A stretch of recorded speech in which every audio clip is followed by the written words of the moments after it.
So guys, be kind to others. In person, bumati tayo. Good morning, good afternoon, how are you? Ganun lang. Yung mga words natin, powerful yan eh.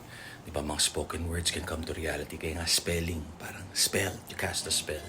So, sa social media rin, yung mga comments natin, let's keep it as positive as possible. Let's uplift each other up. Kumbaga, iangat natin yung kapwa natin. Huwag natin hilahin pababa.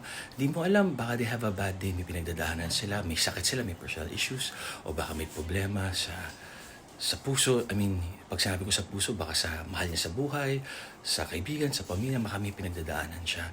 So bukod sa ipagdasal natin sila, maging mabuting tao tayo. Kasi madali manlait ng kapwa. 'Di ba? Yung pagtatawanan nyo, tas madami kayo, paano kung di niya kayanin, 'di ba? So, yun lang naman ang gusto kong i-share sana. 'Di ba? Kasi hindi lahat ng moment ng isang tao ay perfect. Pag perfect, nasa heaven na tayo. Tama kayo, mali ako, I'm not your doctor. Do what works for you. Be a good person.